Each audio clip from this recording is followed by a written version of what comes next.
नमस्कार, मी योगिता काटे। मी सध्या तापकीर नगरमध्ये राहते।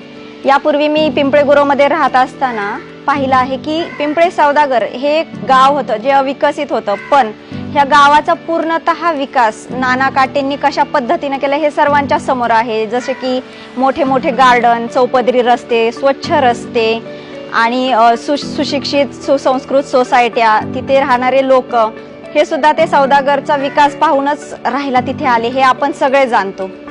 नाना काटेंचं जे नेतृत्व आहे ते खंबीर आहे हे म्हणण्यात काहीच वावगं नाही, कारण आता जर आपण तापकीर नगर आणि जर पिंपळे सौदागरचा जर आपण तफावत बघितली दोघांमध्ये, तरी लक्षात येईल की सौदागर आणि चा पूर्ण विकास नानांनी कशा पद्धतीने अगदी व्यवस्थित केला आहे ते आपण सगळेच जाणतो।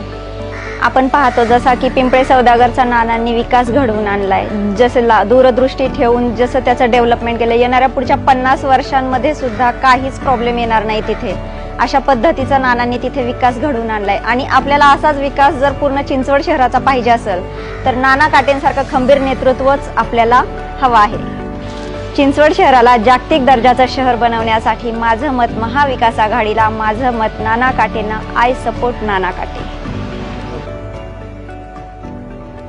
महाविकास आघाडीचे अधिकृत उमेदवार श्री विठ्ठल उर्फ नाना काटे यांना अनुक्रमांक 2 घड्याळ या चिन्हासमोरील बटन दाबून प्रचंड बहुमतानं विजयी करा। घड्याळ घड्याळ घड्याळ।